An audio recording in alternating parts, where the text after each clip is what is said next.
Mark's a New York Times bestselling author, senior advisor to the Cleveland Clinic, founder of Ultra Wellness. And as far as I'm concerned, I think he's like the most famous doctor in the world right now. So a huge fan. We're excited to have him up, and we're going to have him talk a little bit about Maha and the future. Yeah, let's do it, dude. Thanks so much. Absolutely. Thanks, everybody. Hear me? Yeah. Okay. Thank you, man. Can you kind of give us a state of the union of like where we are from a health perspective in America and why everybody cares so much about the Maha movement? I mean, it's sort of been this invisible threat since I graduated medical school. We've had this explosion of chronic disease that's completely unprecedented. When I graduated medical school, there was not a single state with an obesity rate over 15%. Now there's not one under 30, and most are over 40. The average is 42%. We're now 48th in life expectancy. We have horrible health metrics across every standard metric around health statistics like infant mortality, maternal mortality. It's pretty terrifying given that we spend twice as much as anybody else. We spend almost $5 trillion a year, which is $1 in $5 in our economy. It was up from $1.6 trillion in 2000. We're seeing rates of disease in kids go up dramatically, tripling. Type 2 diabetes wasn't even called type 2 diabetes when I went to medical school. It was called adult onset and juvenile diabetes. Now it's type 2 because kids get it. And we now have 1 in 4 teenagers with prediabetes. We have obesity rates tripling in kids. We have autoimmune disease increasing. We see 800% increase in ADHD and medication. We see, I think, an autism rate going from like 1 in 10,000 when I was born to 1 in 30-something kids now. And so we have this chronic disease epidemic where 93% of us are metabolically dysfunctional, meaning we have some degree of prediabetes or diabetes or some trajectory along there. And that's just a terrifying statistic, which means pretty much everybody in America is screwed. And it leads to all the things that we're suffering from autoimmune diseases to allergic disorders to autoimmune diseases. Did I say that twice? Don't worry, I just had surgery, so I was told that every hour you're under anesthesia, it takes a month for your brain to come back. So I still need a few more months. And we also see, rates of heart disease up, cancer going up. Even though deaths somewhat are going down because of better treatments, the rates are going up, the incidence is going up. And I think we have a crisis that has not been faced, and nobody's talked about, nobody's looked at. And to me, I've been talking about this for 30 years, so it's kind of this moment where all of a sudden the world's waking up to it, where it's in the discourse, in the political discourse. And I think we have this moment, like Callie and Del and Brigham were talking about. Amazing. Yeah, one thing I forgot to mention, Mark's also the co-founder of Function Health, which is the fastest growing health tech company in the world right now. And essentially it's the fastest growing company. Is it? It's the fastest growing in the A16Z's portfolio, yeah. Dude, okay, fascinating. I just got the full pitch this past week, and I was like even more excited about the investment than I originally was. But what I've found is friends and family who I've been putting on Function Health, I'm like 10 out of 10 come back to me and they say how it's absolutely changed their life after one blood test. Some people have literally never tested their blood once in their life, other than just some standard procedure, and gotten functional reports back. Are you seeing that really affect a lot of change in a lot of your patients? And Yeah. of the diseases that you stated, are most of those preventable/reversible with this functional approach? Yeah, 100%. Most of the things that we're talking about that people are suffering from are both preventable and reversible. Even things like type 2 diabetes, heart failure, things that we don't think are autoimmune diseases, if you know what to do. And that's really the sort of operating system inside functional medicine, which is a new paradigm around systems biology, how the body's a network, and how to really deal with root causes. And that's what we have to do in America. We have to deal with the root causes of why we're sick. I wrote a book about it 5 years ago, came out in March 2020, not a great time to publish a book, called Food Fix, How to Save Our Health, Our Economy, Our Communities, and Our Planet One Bite at a Time, where I map out from field to fork how the food system, and by that I mean the food, ag, pharma, toxic triad, is driving chronic disease, as you heard earlier, is incentivized to do that and profit from it. And so the power right now for us is to actually map this out, think about it, and solve the problem. Sorry, what was the question? It was the last piece was like, are these treatments? Are these diseases reversible? Yeah. So what we're saying with Function is really quite amazing. Is that we have now probably 150,000 members. We have literally millions and millions and millions and millions of data points. And we're seeing in our cohort, which is everybody across America, it's not just sort of the healthy elite, We're seeing 96% have lipids that look like they're metabolically dysfunctional. I mean, they have insulin resistance. We see 56% with ApoB high, which is a really kind of lethal cardiovascular risk factor that most people never test for. We're seeing 46% with high CRP inflammation levels, 33% with high ANA, which is an autoimmune marker. I mean, 33%, a third of the country has autoimmune stuff going on. That's insane. We have about, I think, 12% with thyroid antibodies that they're not checking, 67% with nutritional deficiencies. So we're seeing that this sort of, what we're talking about with chronic disease, we're seeing it in our data. Wow, fascinating.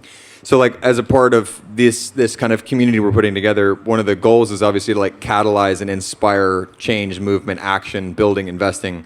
There's this commissioned report that's coming out, or is being worked on right now, under this Trump executive order. Could you kind of explain to the crowd, if they're not too familiar with it, what that is and what that means and what you think the implications could be? So on the day Bobby was sworn in as health secretary, he was in the Oval Office, and Trump announced an executive order to make America healthy again and created a commission, which Bobby's the chairman of, and Vince Haley, who's the domestic policy advisor for Trump, is the executive chair. And every secretary of every department that has anything to do with health, from education to Defense Department to ag and so forth, are all on this commission. And the mandate is within 100 days to create a report that documents the state of the state. And where are we with the children's health? Where are we with chronic disease? And what are the root causes? And so that's a very consequential report, even though many of these reports just get kind of done and swept under the rug. It's going to be something I think we're going to use to catalyze awareness and education, and we're going to go on a kind of blitzkrieg tour across the podcast landscape, across media, to really tell people what's happening in America. Why are kids sick? Why are we sick? What's the cause? And it's not that complicated. It's the food, it's environmental toxins, and a bunch of other small things that I think are adding to it. And after that, there's another 80 days where there's a strategy document that has to be produced. It's like, what the hell are we going to do about it? And so that's really, what Callie was talking about is, Rome wasn't built in a day, and we have 12 years, and we have to take time to kind of figure out what are the winnable wins that we can move forward on that no one's going to push back against. And it's going to make the food industry and the farm industry and the ag industry look really bad if they're opposing something that's going to be protecting our kids. So that's what we're starting in on, and that commission report is going to be due probably sometime in June. And there's a lot of us giving input to it, and I think it's going to be a very important, consequential report that I think will sort of lay the landscape, that will give Bobby the sort of backdrop from a scientific perspective of what has to happen over the next years in terms of policy change. And now that we know that food is the key driver to chronic disease, what are some of the three policy changes you think you would make right now that would make the biggest difference in regards to treating these issues? Well, I think there's a number of things in each agency. I can just kind of pop some off, but I think the FDA is the key agency to regulate grass, which is generally recognized as safe ingredients that are not necessarily safe, whether it's trans fats or red dye or some of the additives and preservatives. To also change front of package food labeling, like they have in many other countries, where they have warning labels on the front that look like stop signs. If you're going to eat something that's not good for you, if you fly in a plane in South America and you get a snack, all of it has triple warnings, like don't eat this, basically. And if you drink a soda in South America that says on the can, don't feed this to your kids, it's going to poison them, basically. And it's like in the cigarette packs, they have the warning label. So that's a really important information transparency tool that. It's really about transparency. And there's a lot of pushback from industry about this. They don't want it. They don't like it. They hate it. And so I think that's a really important policy. I think there's also key policies within USDA that have to happen, not say under body purview, but we have to reform SNAP. It's the biggest food program. It's $125 billion a year, 10% soda, 75% junk food, and that's causing incredible cost to the system through Medicaid and Medicare and all the consequential chronic diseases that we pay for. So many of you don't know this, but the U.S. government funds 40% of the health care bill. That almost $5 trillion. About $2 trillion is paid for by the federal government in one program or another, whether it's WIC whether it's Children's Health Program or Indian Health Service or Medicaid and Medicare, or the DOD or federal health workers, all the health programs. And that is something that the government has tremendous leverage of, and it's $1 in $3 of our entire federal budget. So the deficit, and what I think Elon is doing, people are debating it. I think he's missing the forest for the trees. The big problem is the amount we're spending on healthcare, and there's a lot of that could be trimmed by actually having a set of policies across the government that will fix this. Another important policy I think that could happen is reimbursement for food as medicine within Medicaid and Medicare. And we're doing a lot of these programs at the state level with Medicare waivers that the governors can do. So there's a lot of stuff happening in the state, and particularly in Texas. It's exciting to see.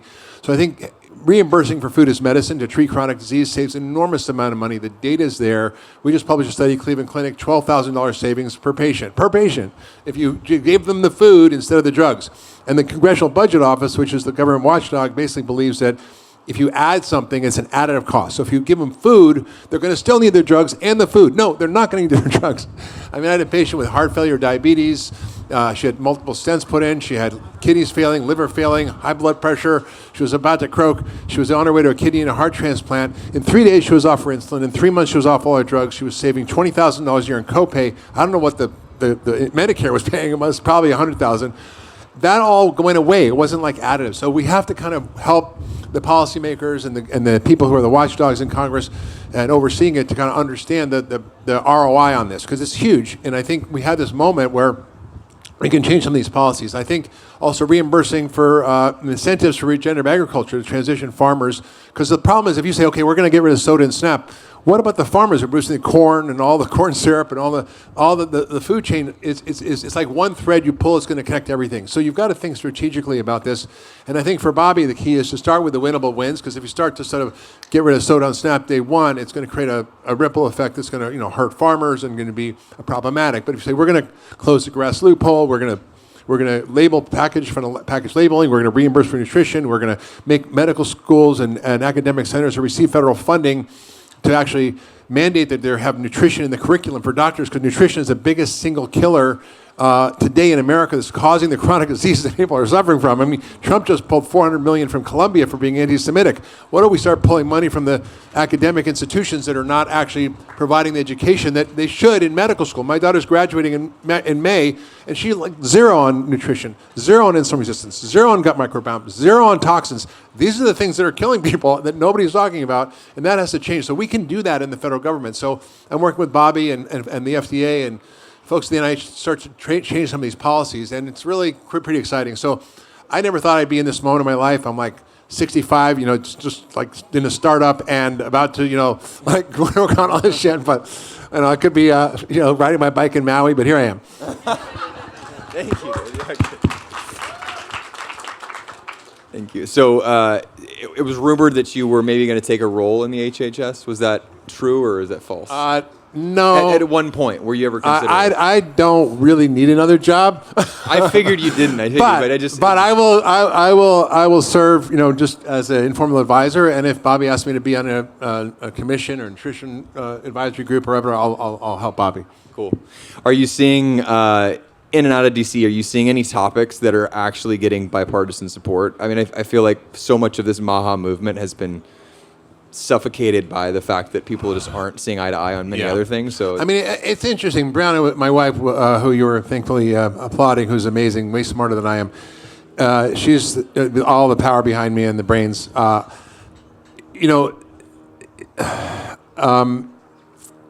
ask me the question again. I'm sorry. I'm having anesthesia brain.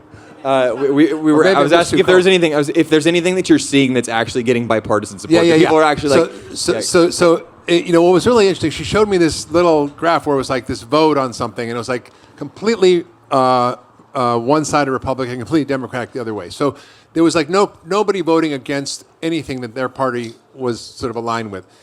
But I do know from spending the last 5 years in Washington with my nonprofit, the Food Fix campaign, which we're happy to take donations for, by the way, because now's the time to kind of ramp up to get movement going. We found that there are so many Democrats and Republicans who are aligned with what we're doing, whether it's the Senator Boozman from Arkansas or Senator Booker from New Jersey. There's tremendous bipartisan support, both from congressmen and congresswomen and senators on both sides of the aisle. Now, they may not publicly say this. And, Cory Booker literally called me the day after the election and said, can you connect me with Bobby right away? And it was like, he wants to be in the conversation. Now, he didn't vote for him because he can't, but he ideologically is aligned.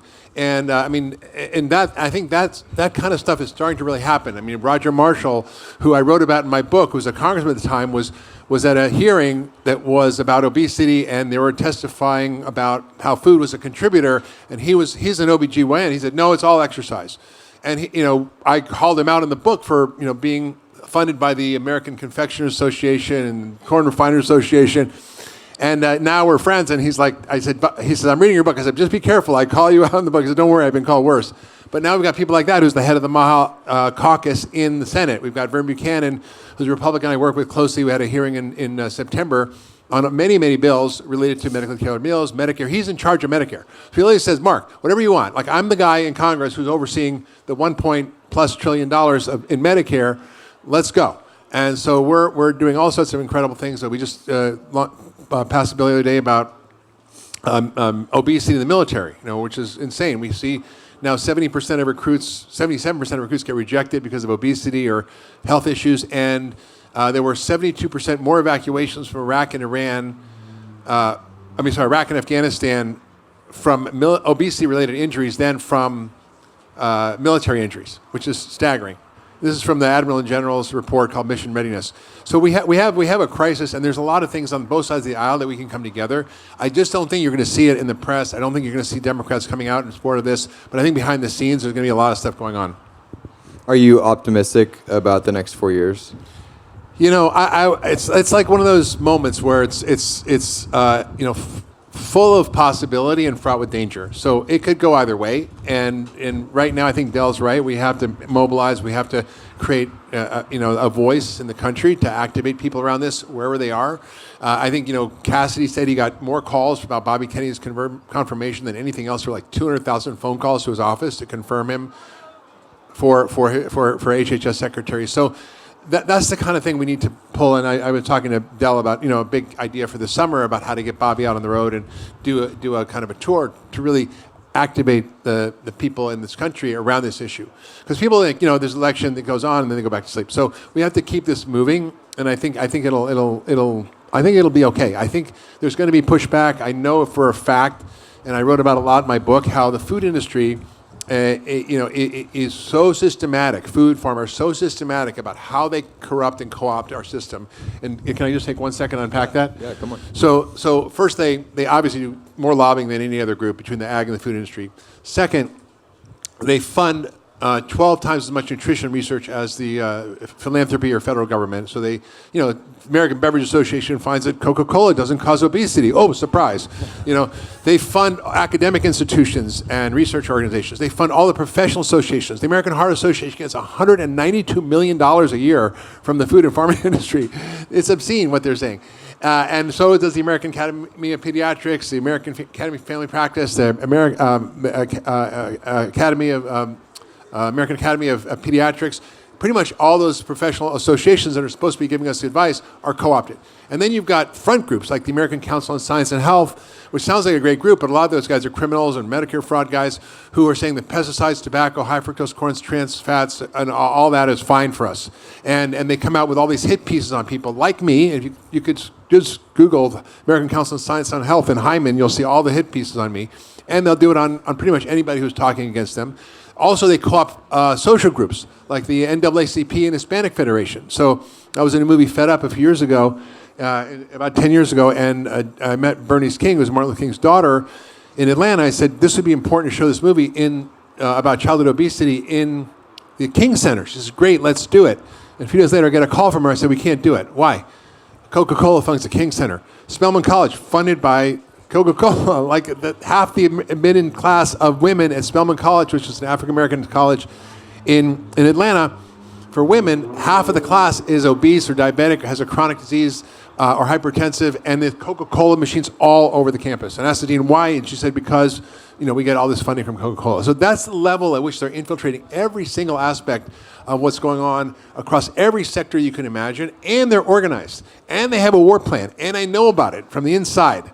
So I have spies, and I tell you, it's coming hard, and they are going to fight against this. I mean, the First Lady of West Virginia, who's one of my key people in Washington, has been working with me, who just became the First Lady. She lost 112 pounds just by working with me, no Ozempic, and her husband's now the governor. They just passed a bill to get rid of dyes and chemicals from the food.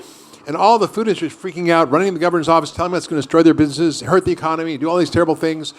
And I'm like, they have till 2028 to do it, 2025 to do this. 28. Sorry, my brain is like whatever. They have till 3 years to do this, and they have the capacity. They know how to do it. They do it in other countries that don't allow this shit. It's just a big con game, and the people who are the politicians don't know better. And so they hear, oh, it's going to hurt the economy, it's going to hurt my population, it's going to hurt everybody. Don't do it. So it's just, we have to constantly fight back against this. And I think it's David and Goliath, and I think David's going to win. Agreed, man. Agreed. Absolutely. Well, this was an inspiration. Thank you very much, man. Not only the founder of the fastest growing tech company in the world, one of the best dressed 65-year-old men I know. So.